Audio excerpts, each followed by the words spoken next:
Hello and welcome to this month's TES Leading and Learning webinar series. I'm Paul Spires. I'm host of the New P&L Principles and Leadership in Business podcast and founder of the New P&L Institute. And I've been invited by TES to host this very special 10-part series packed full of inspiration, insights and information for leaders right across the education sector and indeed all of those who would like to lift and elevate their leadership. This week's guest is Sean Bacon. Sean is president of Dynamic Shift Consulting Limited. He's also a former Canadian Armed Forces veteran, having served as a paratrooper and a military instructor. And he and his business are focused on resilient leadership, mental agility, mental toughness, and performance. Sean, a very warm welcome to the TES Leading and Learning webinar series. Thank you so much for taking the time to join us. My sincere pleasure. Thank you. Perhaps we can start with an introduction to the audience, who you are, what you do, and who you do it for. My name is Sean Bacon, and I am a 12-year Canadian Armed Forces veteran. My business, Dynamic Shift Consulting, works with senior leadership on adversity, resilience, as well as crisis leadership, practical leadership, and psychological safety. Brilliant, thank you. And as you know, the TES Leading and Learning webinar, we're focused on insights and inspiration for leaders in the education sector.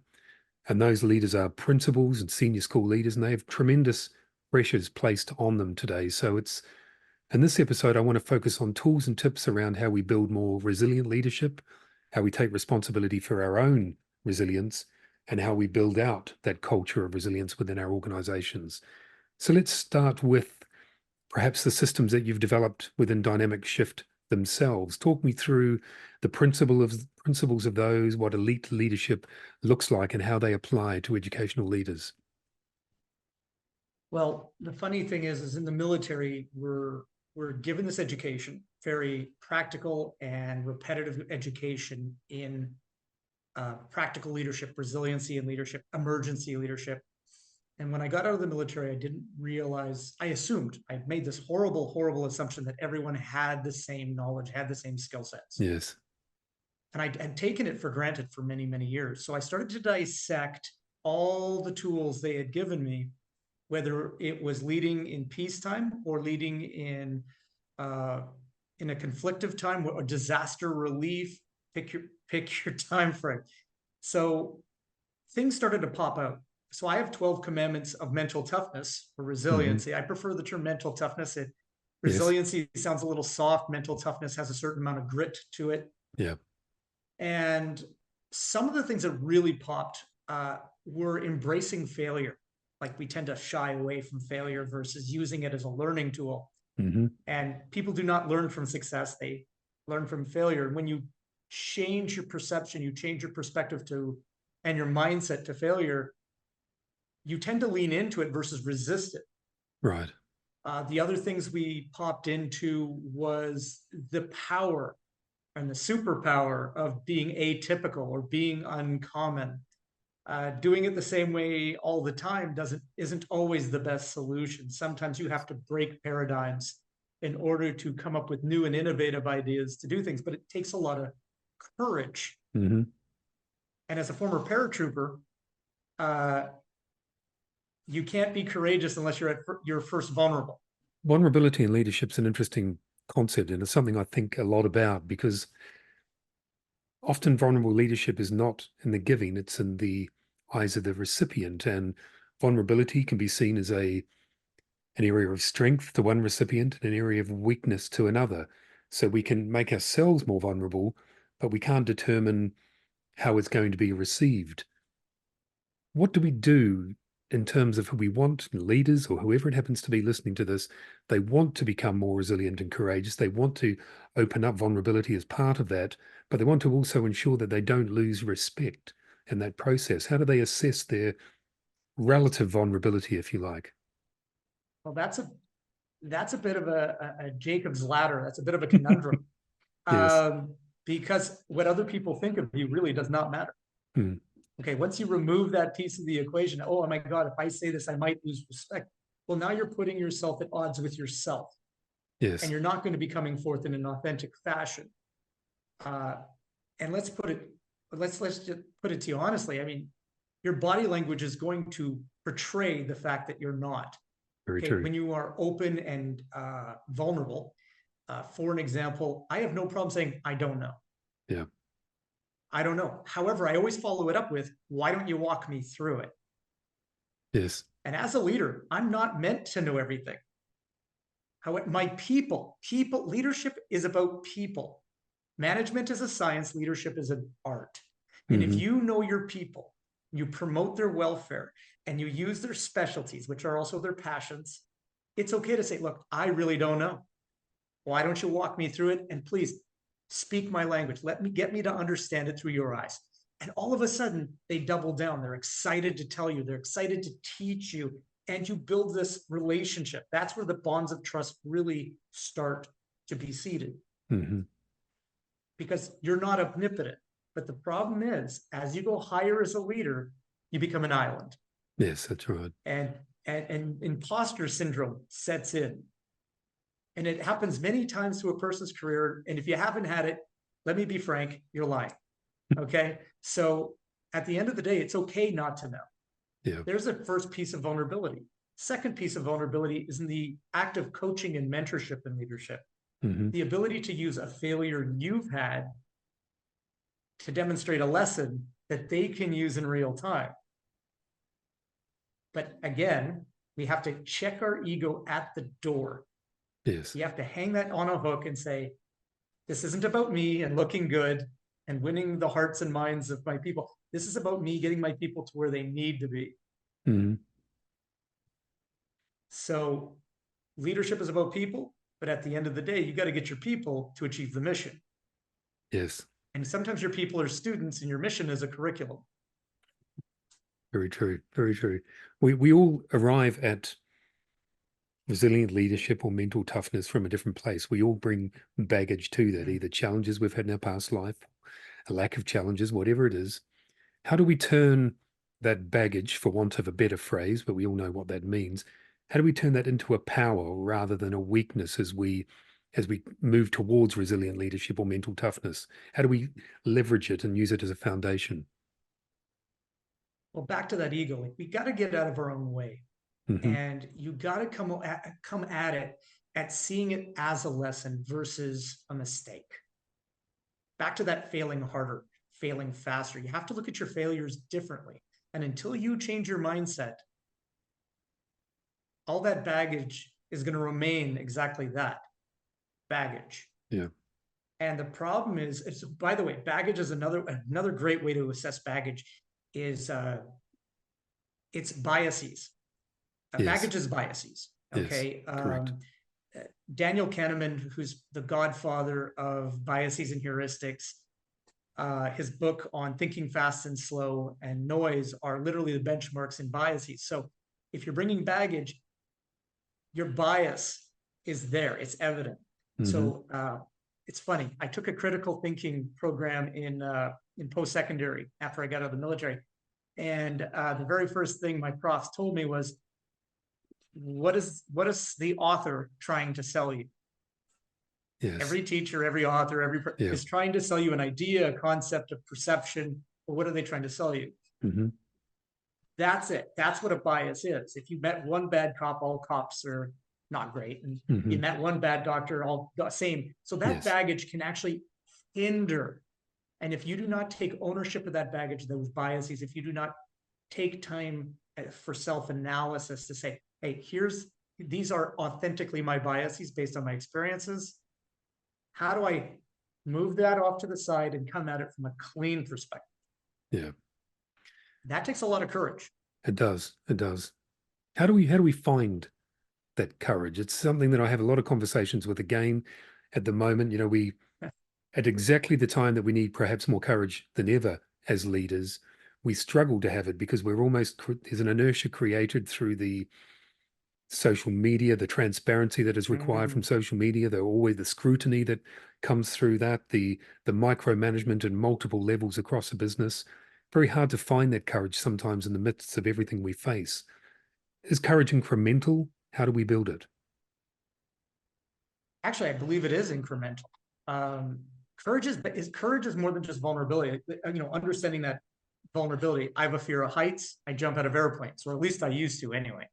But until I faced that fear, I could not take that leap out of the plane. And by the way, you cannot take a half step out of an airplane. Okay, I've Yes. tried. It really hurts. Yeah. Okay, you actually have to commit to the void.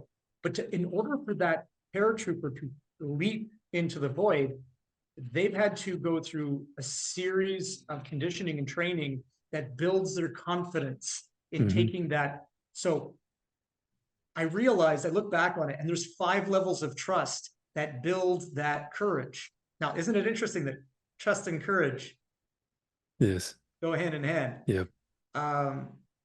So here's what I have learned. These are the 5 trusts of a paratrooper. And we're going to go back. It's 5 to 1. Number 5, trust your equipment. In a paratrooper, there's buckles and paracord and silk and straps. Just to show the students that this equipment works, they instead of 2 buckles, they'll only put in 1. They'll put it on the wrong side and they'll put it in upside down, and the guy will jump out of the mock tower. Yep. And it'll hold them. So trust your equipment. Secondly, you don't pack your own chute. Someone else does. So you got to trust that human being that they're doing their job, packing your chute. So they actually do a demonstration on how the chute's packed, and then that rigger, parachute rigger, has to jump the chute they just packed just to show you that it can be trusted. So that's number 5, trust your equipment. Number 4, you got to trust your training. Yep. Okay, all of us have a different vast level of experience, conditioning, training, and education. Don't waste it. It doesn't matter what it is. I don't care if it's underwater cake decorating. Don't waste it. Okay, my daughter took behavioral psych. I followed my footsteps. And the first thing I said to my daughter, I said, I don't care if you become a counselor, but never waste your education. Continually use it. Yeah. So you have every single human being I get the privilege to work with.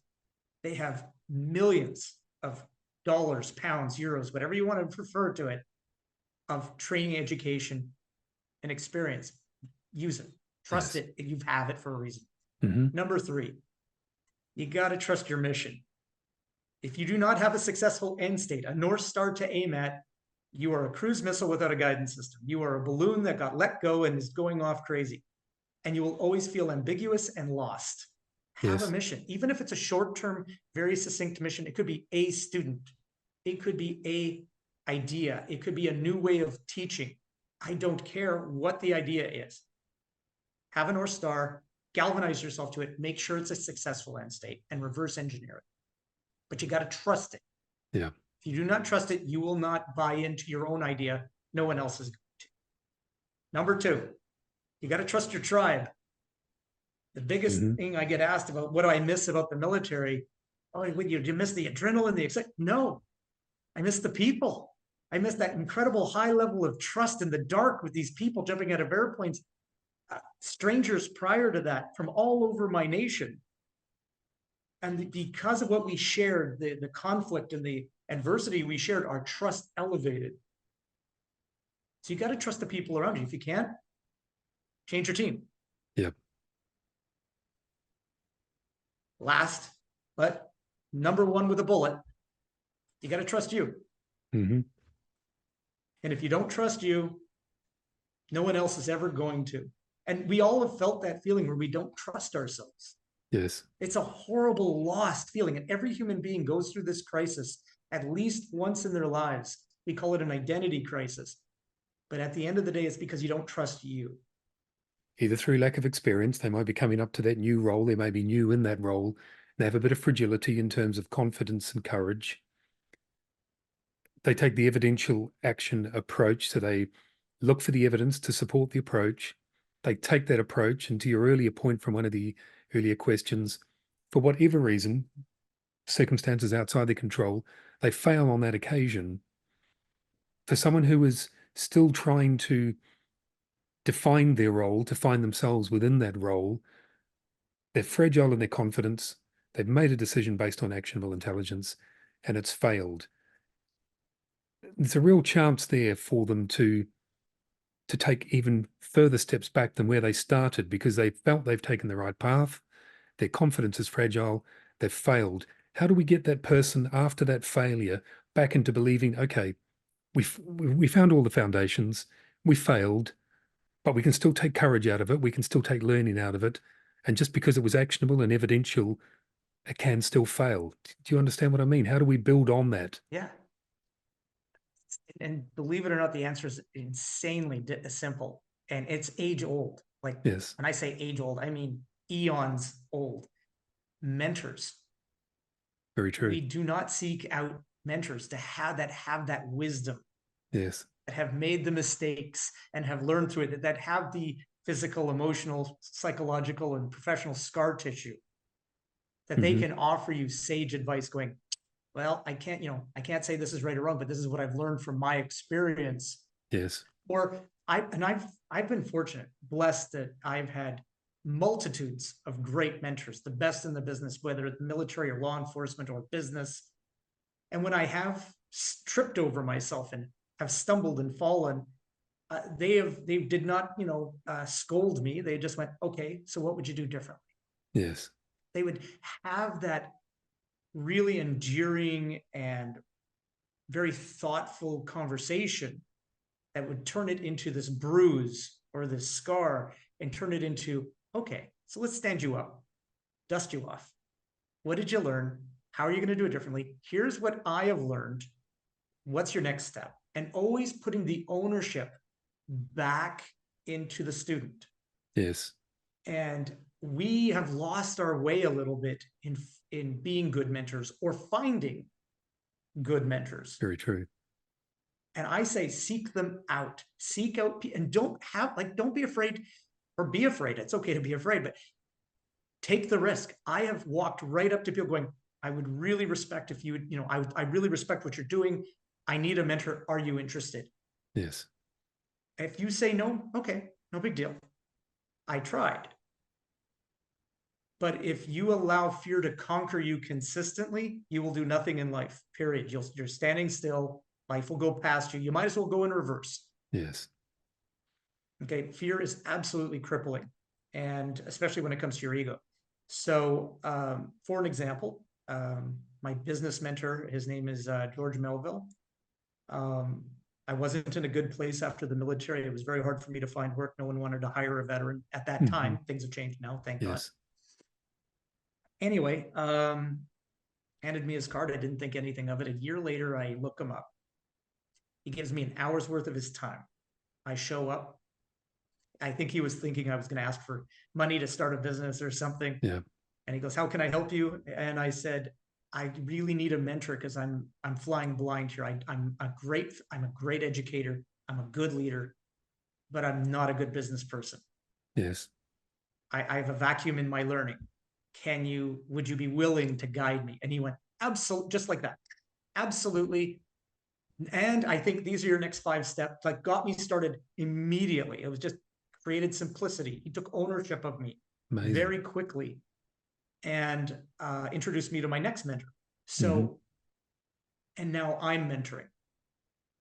So it's a give and take that I think Western culture has lost. Yes. And I think it's important that we recapture that. When I first became a teacher, I went to my favorite teacher and I asked her, hey, I'm a teacher. I'm going to be a teacher in the military. Is there any advice you'd like to give me? I'm super respect how you taught me. And she actually said, great teaching is 4 parts preparation, sorry, 1 part preparation and 4 parts great acting.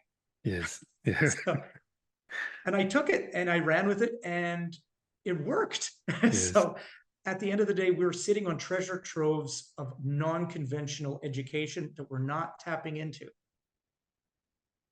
Do you think we're also not tapping and looking necessarily in all of the right directions? So in some of the keynotes I deliver, I talk about turning on the intergenerational knowledge tap in an organization, and we tend to look upwards and outwards for our mentors, for those who have come before, gone before, if you like, to seek their wisdom. But actually, there's as much to be gained from the perception of a 23-year-old to a 63-year-old. It's just about what you want to get out of that mentoring relationship, different things. Then one mentor Yeah, cannot possibly provide you with all of the answers. Do you think we need to rethink the way we look at our mentoring as leaders? absolutely. Yeah, absolutely. And the fact that the moment I say mentor, we automatically make the assumption Exactly. Yeah. Yeah. that if the person is older Yes. or even in the same profession. Yes, that's right. Yeah. It could be a Yeah. completely different profession and they could have a wisdom that is just amazing. Like if you like leadership, has anyone thought to ask a master chef? Yes. Yes. Okay, because they are leaders. That's what chef means. It means chief. Yes, absolutely. Okay. So, and I do believe going in the opposite direction. Absolutely. Uh, Back to that. No, I don't know. Walk me through it. Yeah. Okay. I do not know IT. I love tech. I can't keep up to tech. So what do I do? I seek out that individual, and it's usually that person anywhere between 13 and 30 years of age that are really got their handle on it. And I'll go, okay, look, I'm lost. Yeah. Walk me through it. Yeah. Now, here's the hard part. We have to be able to communicate, and Yes. communication's listening, Yeah. not speaking. So Yeah. you have to consider how the person is hearing you. Are you speaking a language that they can digest that information? Mm-hmm. Are we providing clean information, or is it bias heavy? Yeah. Are we providing clean information, or are we providing jargon that, you know? So, I often go to my daughter for tech advice, and she'll rip off a bunch of stuff at me, and I'll go, okay, now great, speak Sean. Word you just said.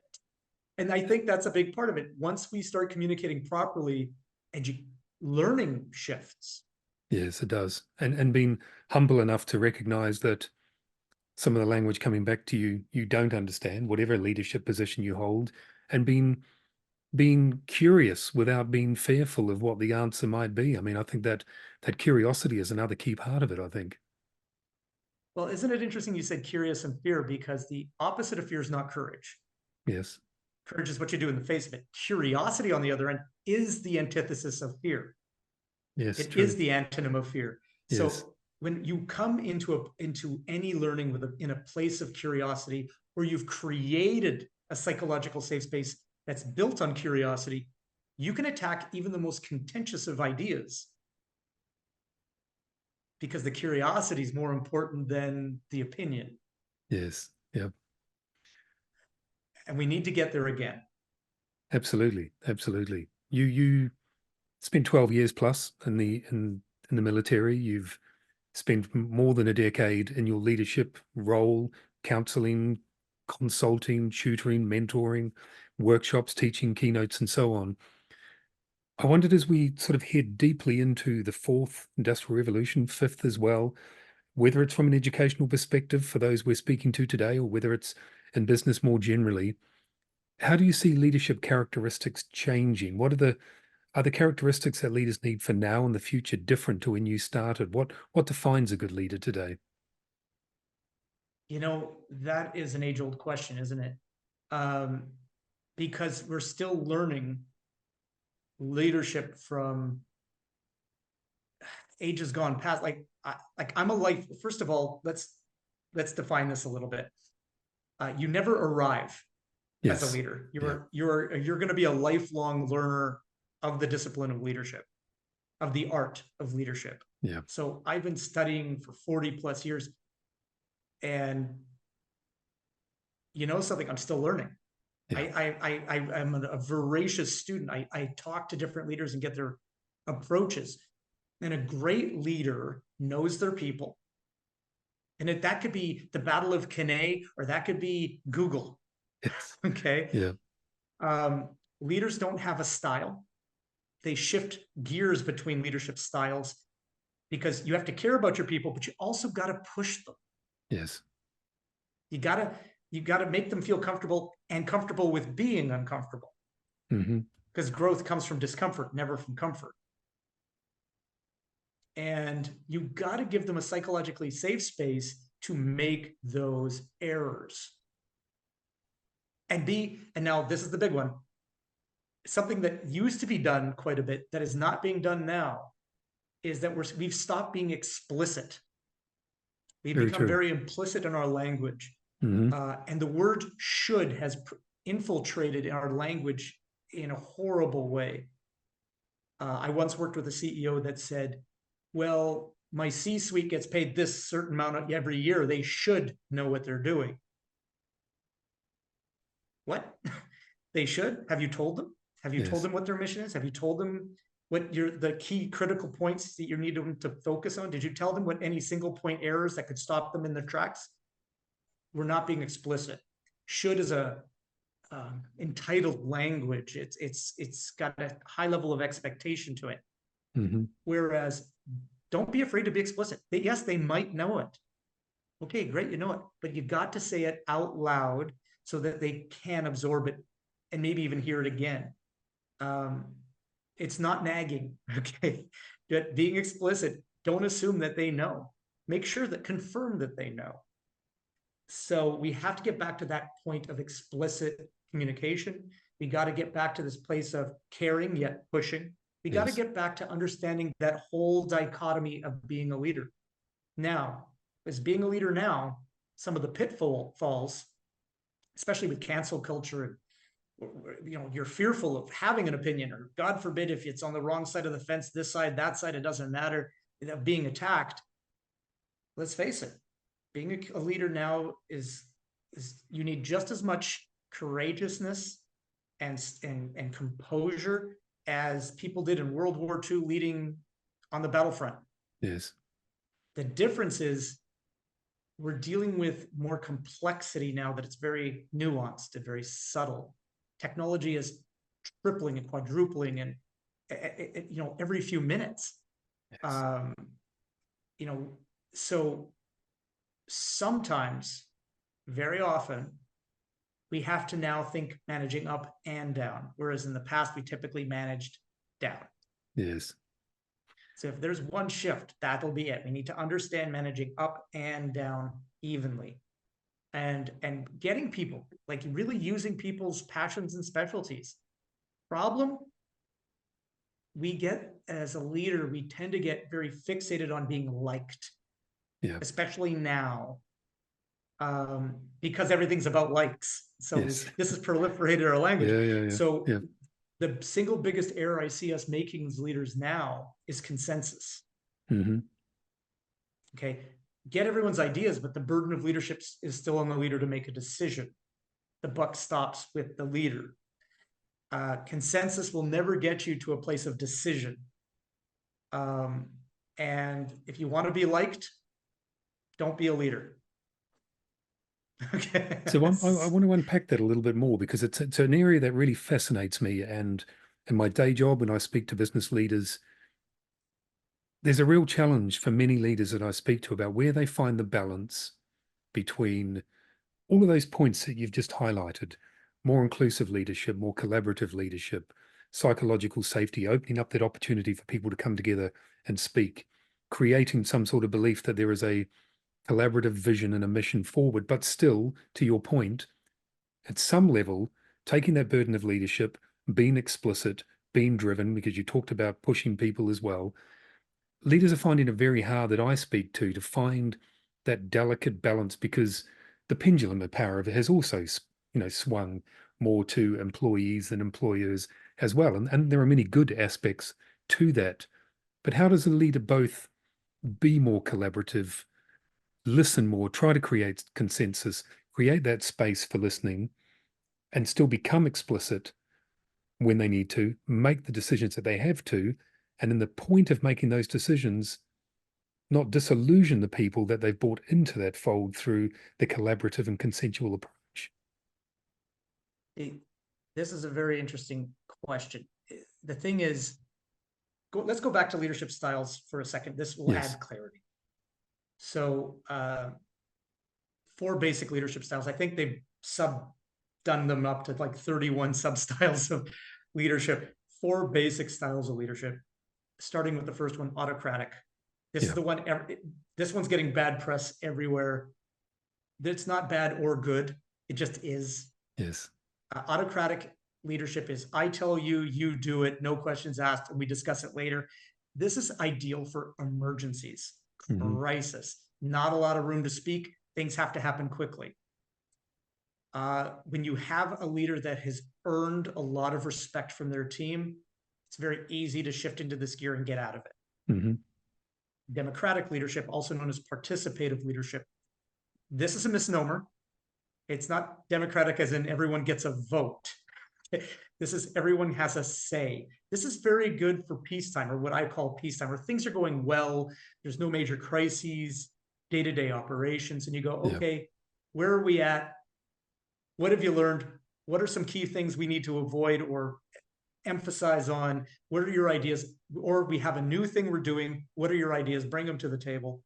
Believe it or not, the military use this one quite frequently in terms of planning and preparation for high-level missions. It's very participative. Like everyone's bringing different ideas, and it's powerful because often certain ideas are missed, and doesn't matter about rank or age. Everyone's, but it's done in a very not formal but regimented way of everyone each in its turn gets to speak, not a free-for-all. Because if it's a free-for-all, you'll get one person that will dominate the speaking and then will often tribalize others, and then it creates fear about having a different idea. So that's why it's very important to have everyone have a say, the round table approach. The third is free reign. Now, this is a mistake that's been very much used. Free reign leadership is reserved for high-functioning teams, performance-on-demand teams, teams that have been together for a very long time and operate at a very high level of trust and respect. You walk in, this is your mission, this is when I need it done by, and you walk out. They set up the mission, they create up the plan, they execute, and then they come back to you and say, here you go, it's done, and this is what we learned. Problem is, we've been getting into this flat modality of building teams. No real structure. The problem is, if you're dealing with a team that doesn't have a high level of trust and respect, and you jump that, things go sideways really big, really fast, and you get diminished results. And when I say diminished, I mean vastly diminished results. Lastly is servant leadership. Now, think of servant leadership as always being there. The others exist in the circle. This is the circle itself. Servant leadership is, how do I help you do your job to the best of your ability? How do I serve you as a leader to help you get the best results? And when you think of it from a servant point of view versus, hey, you have to answer to me, you have to do this. No. And again, the military is very, very good at this on very, very high level teams. What do you need? What equipment do you need? What do we have to do? What would you change? How would you do it differently? And the conversation occurs. If you cannot change gears between these, back to your original question. If you cannot change gears between these styles, okay, you're going to get stuck and you're going to fail quickly. And then you're going to get typecast as this type of leader. Okay, you can't make a decision, or you're too authoritarian, or you're too wishy-washy, or you don't care enough, because those are the antithesis of all the four I've just said. I've actually had a recent scenario last year. I parachuted in as the COO of a concrete company, of which I've been working with for the past 9 or 10 years. And I don't know anything about concrete. Let's understand it. I don't know anything about concrete, but I do know the people. And when I started educating my other leaders on different styles and different approaches of leadership, one of them came to me and said, I watched you shift gears, 4 different leadership styles in less than 7 minutes. And I said, yes, because I had different scenarios that demanded different ideas and styles. If you cannot be flexible and change and know your people well enough to push or pull, you're lost. And that's what happens, is that people get rigid in one approach and they lose their people. Remember, back to people. It always comes back to the people. And if you don't know your people, you're never going to lead them efficiently. That prompts 2 questions for me. The first is, do you think that there's a complete misunderstanding that when we, as leaders, we think we need to be a leader of a particular style, And so we always Mm. have to be, whether a transformational leader or a transactional leader, for argument's sake. And in fact, the reality is there is a time for both, but it's, as you alluded to, it's the umbrella within which those other characteristics sit, the primary driver for that leadership. So do you think people are too rigid in they think they need to be either one or the other? And then if they do move between gears through those four patterns of leadership, as you've highlighted, do we need to be more communicative about our leadership style, why we do these things, to ensure that people don't think, rather than us being flexible in our leader, we're actually inconsistent in our leadership style through moving through those Mm. gears? Do you think that the communication element is missing? Oh, hell yes, absolutely. Why is motivation. People want Yes. to know why. Okay, that's why authoritarianism, or not ism, authoritarian style leadership is really looked down upon. Uh, because in a crisis, it's hard to give the why sometimes. Yes. But it doesn't mean you can't give a why, even if it's a short why. Yeah. Okay, people, once you give a person a why, they understand how they fit. People want to know how they fit. If people have this misunderstanding of the military or law enforcement of, regardless whether you're going to do this, da da da da da da. It's no. It's not boot camp Yeah. for the rest of your career.